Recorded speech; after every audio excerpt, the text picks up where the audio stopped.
इस लेक्चर में IAS cadre के जो नए अमेंडमेंट रूल प्रपोज किए हैं सेंट्रल गवर्नमेंट ने, उनके बारे में डिस्कस करेंगे। जब आईएएस कैडर के जो ऑफिसर होते हैं उनकी डेपुटेशन की जाती है सेंट्रल लेवल पे, तो उनके कुछ रूल्स रेगुलेशन बने हुए हैं 1954 के। 1954 के जो रूल हैं इनमें कुछ अमेंडमेंट किए गए थे 1969 में।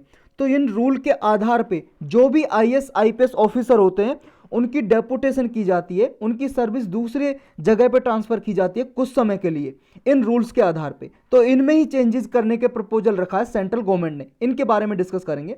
पहले हम जानेंगे कि ये जो रूल हैं, पहले जैसे आईएएस आईपीएस ऑफिसर का जो कैडर चेंज होता था, कैडर तो सेम रहता था लेकिन उनको डेपुटेशन पे भेजा जाता था।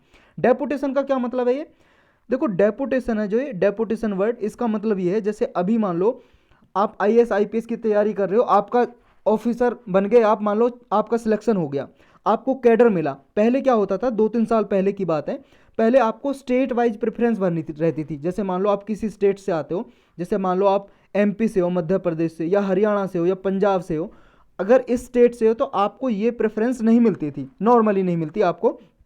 तो क्या होता था, आपको स्टेट प्रेफरेंस भरनी रहती थी, यानी कि आपको कौन से स्टेट में जॉब चाहिए। जैसे मान लो आपने एमपी भरा, फिर यूपी भरा, फिर मान लो केरल भरा, तमिलनाडु भरा, या आपने मेघालय भर दिया, या हिमाचल प्रदेश भर दिया, इस तरह से प्रेफरेंस।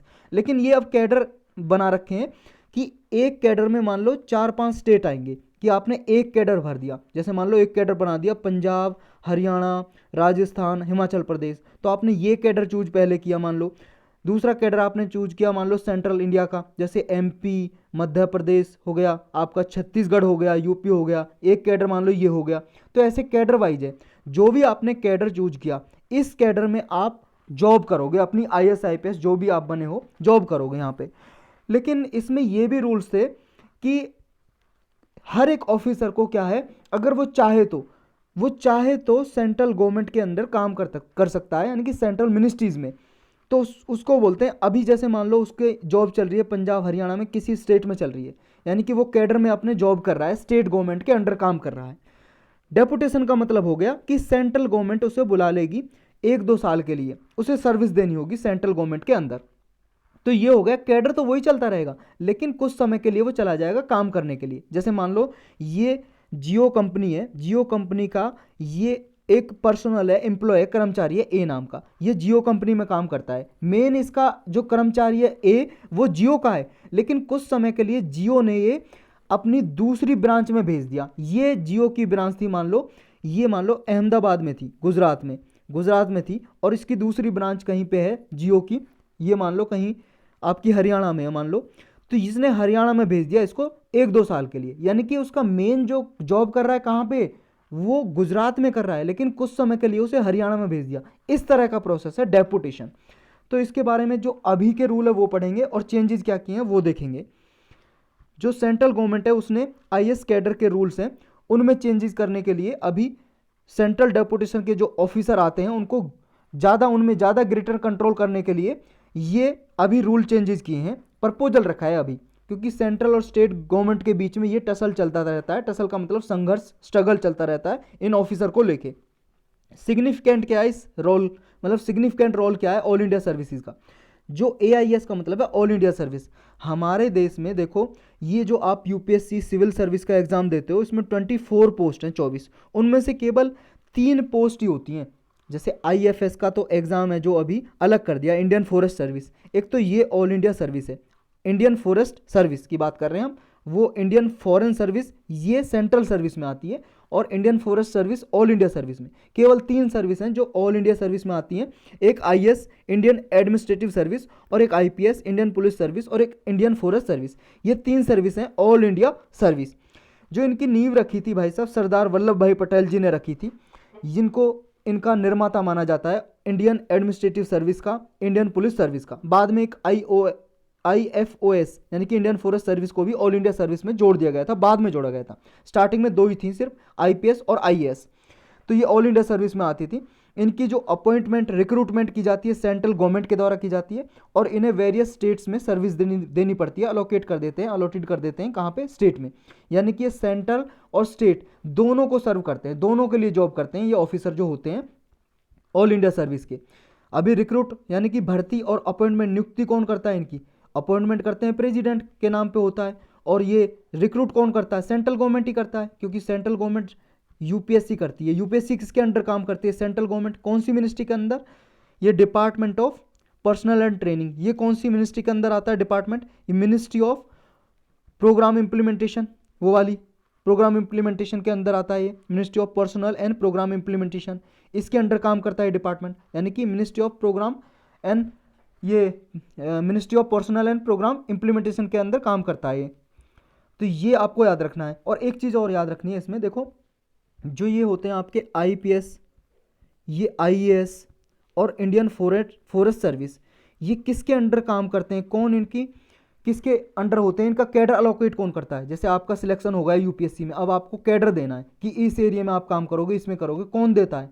देखो जो आईएएस होते हैं, इंडियन एडमिनिस्ट्रेटिव सर्विस, इसको तो डीओपीटी करता है, department of personnel and training, DOPT, जो ministry of programme implementation, statistics and programme implementation के अंदर काम करता है ये डिपार्टमेंट। तो ये ministry of statistics and programme implementation. और आईपीएस को कैडर कौन अलोकेट करेगा? ये करेगा मिनिस्ट्री ऑफ होम अफेयर, गृह मंत्रालय करेगा इसको। और इंडियन फॉरेस्ट सर्विस को मिनिस्ट्री ऑफ इन्वायरमेंट। तो ये भी याद रखना है, इनको कैडर ये अलोकेट करते हैं। ये ऑल इंडिया सर्विस की बात कर रहे हैं अभी हम। और बाकी की जो सर्विस आती हैं 24, उसमें सारी सेंट्रल सर्विस के नाम से जानी जाती हैं। तो ये ऑल इंडिया सर्विस है जो, इसको बहुत ही ज़्यादा जरूरी, असेंशियल समझा जाता है हमारे एडमिनिस्ट्रेशन को चलाने के लिए, क्योंकि आप सबको पता है हमारी कंट्री डाइवर्स कंट्री है, बहुत सारे रिलीजन है, बहुत सारी लैंग्वेज है, बहुत सारी कास्ट हैं। उनको इंटीग्रेट करने के लिए, यानी कि उनको एकीकरण करने के लिए ये काम आता है ऑल इंडिया सर्विस। क्योंकि पूरे ऑल इंडिया सर्विस का मतलब क्या हुआ? पूरे ऑल इंडिया को ये लिंक करती हैं, कनेक्टिंग लिंक की तरह काम करती हैं, फील्ड लेवल पे और पॉलिसी लेवल पे।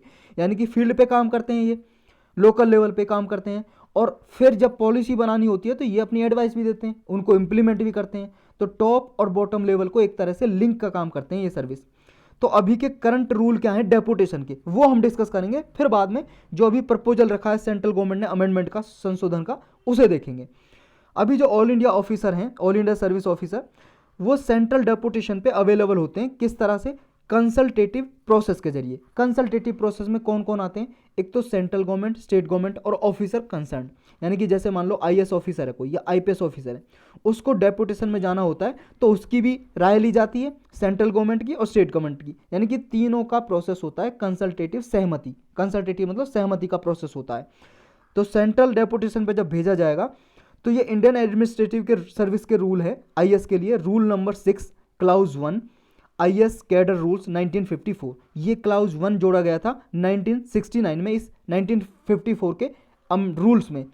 तो अगर मान लो किसी आईएएस ऑफिसर है कोई, मान लो वो डेपुटेशन पे जाना चाहता है, तो प्रोसेस स्टार्ट होता है उस ऑफिसर से। ये ध्यान देना आप, ये मे वर्ड लिखा हुआ है जो, एक कैडर ऑफिसर, कोई भी आईएएस ऑफिसर है, वो चाहे तो, मे का मतलब है वो चाहे तो स्टेट गवर्नमेंट की कनकरेंस से, स्टेट गवर्नमेंट की सलाह लेगा, और वो ऑफिसर चाहे तो सेंट्रल गवर्नमेंट के पास जाके डेपुटेड हो सकता है, यानी कि सर्विस दे सकता है सेंट्रल गवर्नमेंट को, या किसी और स्टेट गवर्नमेंट में भी, और स्टेट गवर्नमेंट के अंडर काम कर सकता है, या किसी पीएसयू, पब्लिक सेक्टर अंडरटेकिंग, कोई कंपनी है वहां पे भी जा सकता है डेपुटेशन में 1-2 साल के लिए। उसका कैडर तो सेम रहेगा। जैसे मान लो उसको पंजाब कैडर मिला, ये पंजाब हरियाणा वाला, तो ये रहेगा यहीं पे, रहेगी दो, इसकी सर्विस मेन कैडर इसका यही रहेगा, लेकिन 1-2 साल के लिए वो सेंट्रल मिनिस्ट्री के अंडर काम करने लग जाएगा, या अदर स्टेट गवर्नमेंट के अंडर, या किसी कंपनी में, समझ रहे हो, जो गवर्नमेंट कंपनी होती है। तो ये हो गया डेपुटेशन। लेकिन ये आपको याद रखना, पहले रूल किसको प्रायोरिटी देते थे?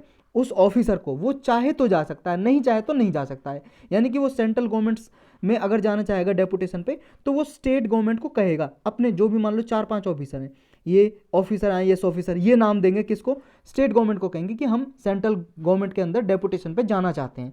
तो जब प्रोसेस स्टार्ट होगा तो ये स्टेट गवर्नमेंट फिर क्या करती है? पास्ट में क्या होता था, पहले सर्टेन हेल्दी ये कन्वेंशन अपनाई जाती थी जनरली।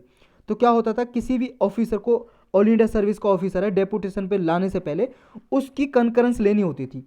यानी कि कोई भी मान लो कोई मैन है या वूमन है, आईएएस है, उसकी सहमति लेनी होती थी, तब उसको भेजा जाता था। समझ रहे हो? यानी कि पहले क्या था, उस ऑफिसर की कंकरेंस, सहमति जरूरी थी। जो अब प्रपोजल जो रखा है अमेंडमेंट रूल, ये अब जरूरी नहीं है, ये हम चेंजेस जो किए वो बाद में देखेंगे। पहले यानी कि उसकी कंकरेंस जरूरी थी। और हर एक साल स्टेट गवर्नमेंट ये ऑफर लिस्ट प्रपोज करती थी। ये मान लो जिस भी आईएएस ऑफिसर हैं या आईपीएस ऑफिसर हैं, उन्होंने कहा कि हम डेपुटेशन में जाना चाहते हो, तो स्टेट गवर्नमेंट ने लिस्ट बना ली कि ये 10 ऑफिसर हैं भाई साहब, ये आईएएस ऑफिसर और ये 10 आईपीएस ऑफिसर हैं, तो इनको सेंट्रल गवर्नमेंट को दे देती थी। तो सेंट्रल गवर्नमेंट इनमें से चूज करती थी कि हाँ हम इन्हें लेना चाहते हैं डेपुटेशन में। तो यानी कि आर्बिट्रेरली, बिना किसी मनमर्जी के किसी का नाम होल्ड करके भी स्टेट गवर्नमेंट नहीं रख सकती थी। मान लो किसी आईएएस ऑफिसर ने कहा कि मैं डेपुटेशन में जाना चाहता हूँ, तो उस लिस्ट को भेजेगी सेंट्रल गवर्नमेंट के पास, अपने पास होल्ड करके नहीं रख सकती थी जनरली।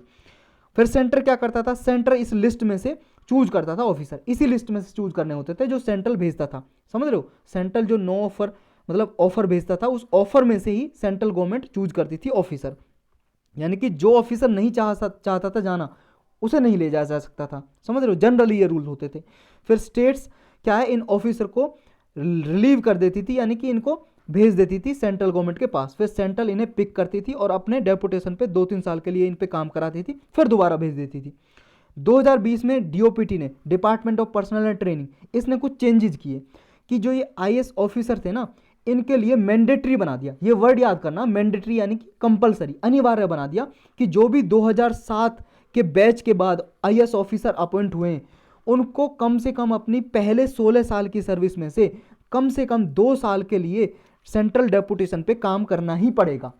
समझ रहे हो, जैसे मान लो उसे टोटल उसका 21 साल में सिलेक्शन हो गया, टोटल रिटायर होगा अपनी रिटायरमेंट एज पे, जब भी उसके 60 के अराउंड एज हो जाएगी रिटायरमेंट की, तो ये पहली जो 16 साल की सर्विस है, 16 साल की सर्विस में से 2 साल कम से कम वो सेंट्रल डेपुटेशन में अपनी सर्विस देगा।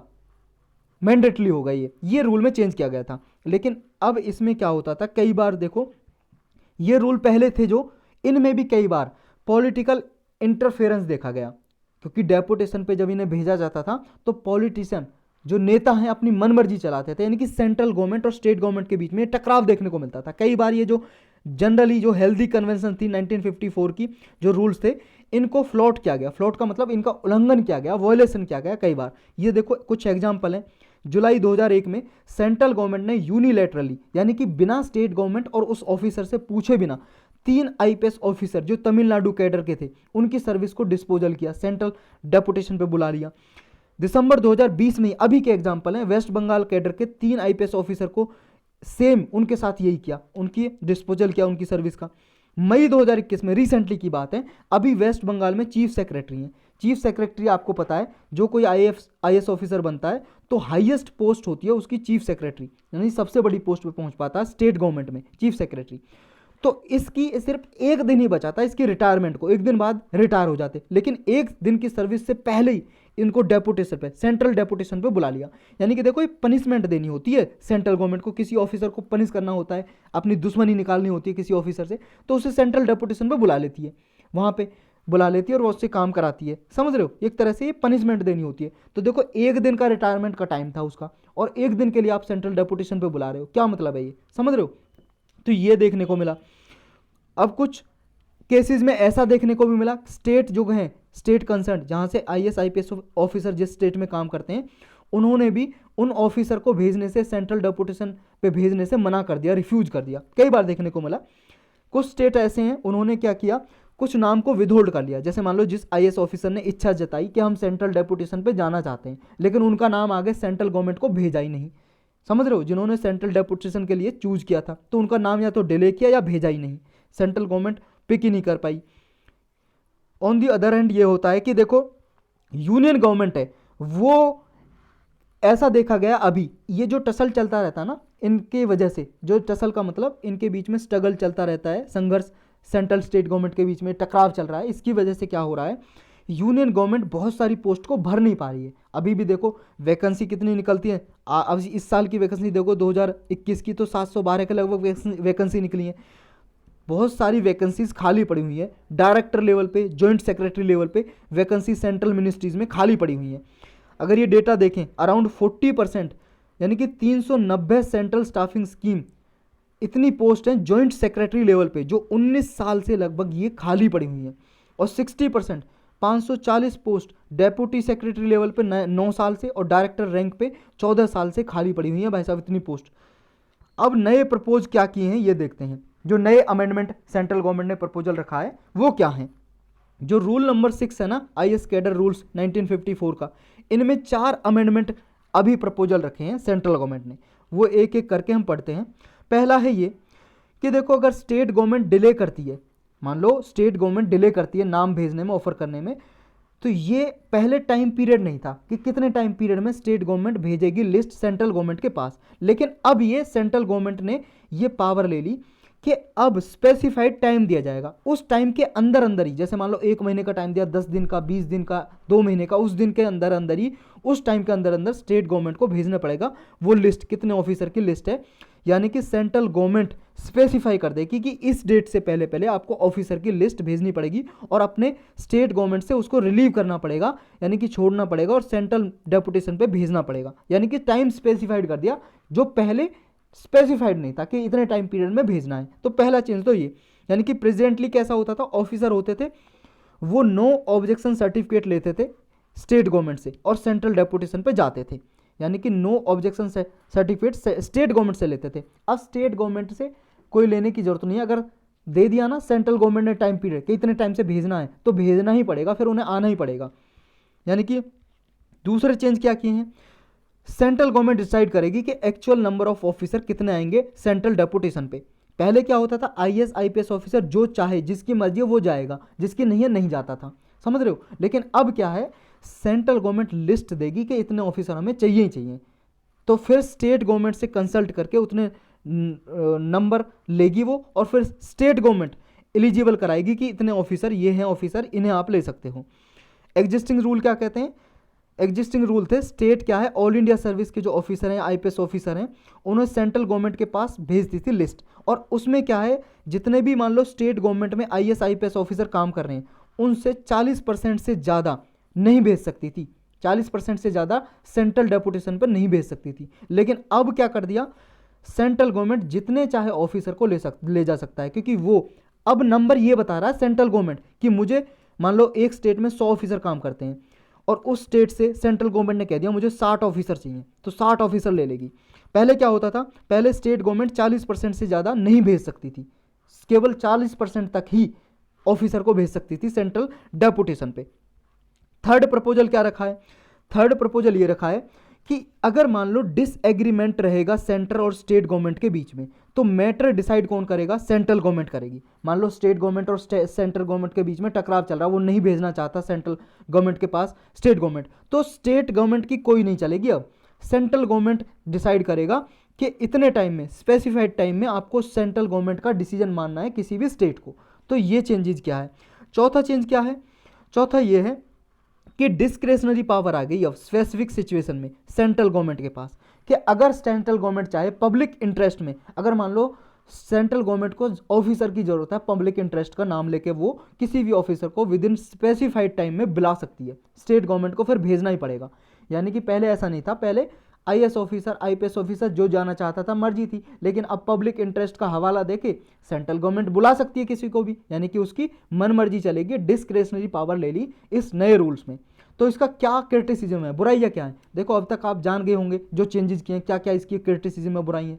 क्योंकि देखो जब UPSC क्वेश्चन पूछता है ना, GS पेपर 2 के लिए इंपॉर्टेंट है ये, मेंस के लिए, उसमें क्या है आपको पूछेगा क्रिटिकली एग्जामिन करो, क्रिटिकली एग्जामिन करो जो नए चेंज किए हैं रूल। तो पहले तो आप जो चेंजेस किए उन्हें बता दोगे, फिर इनमें कमियां क्या है वो बता दोगे। अब ये कमियां ये आप लिखोगे कि देखो कंसेंट ऑफ ऑफिसर नेग्लेक्टेड, पहले क्या है किसी भी ऑफिसर की अनुमति सहमति ली जाती थी, यानी कि जो ऑफिसर जाना चाहता है वो ही आ सकता था, लेकिन अब ये कंसेंट उसकी नेग्लेक्ट कर दी, अब उसकी कंसेंट की कोई ज़रूरत नहीं है। जो भी ऑफिसर को सेंट्रल गवर्नमेंट बुलाना चाहे, चाहे वो चाहे या ना चाहे सेंट्रल डेपुटेशन में काम करना, तो उसको बुला सकती है। दूसरा क्रिटिसिज्म है scope of political misuse, political misuse किया जा सकता है। कैसे, देखो सेंट्रल गवर्नमेंट यूनिलैटरली अब डिसाइड कर सकती है, किसी भी CM के पास जो चीफ सेक्रेटरी या प्रिंसिपल सेक्रेटरी काम करते हैं या कोई और ऑफिसर है, उसको मान लो दूसरी पार्टी स्टेट गवर्नमेंट में काम करती है और सेंट्रल गवर्नमेंट में दूसरी पार्टी है, तो किसी भी चीफ सेक्रेटरी अपने अपने जो विश्वास का ऑफिसर है उसको लगा सकती है कहीं पे भी सेंट्रल गवर्नमेंट पे या स्टेट गवर्नमेंट में भेज सकती है। तो इस तरह के ये देखने को मिल सकते हैं, मिसयूज ऑफिसर के काम को ये मिसयूज कर सकते हैं।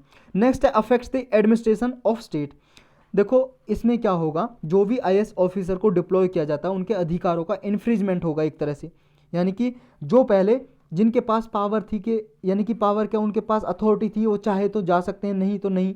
तो ये जो इन्फ्रिजमेंट हुआ है तो इनके राइट को, अधिकारों का उल्लंघन हो रहा है।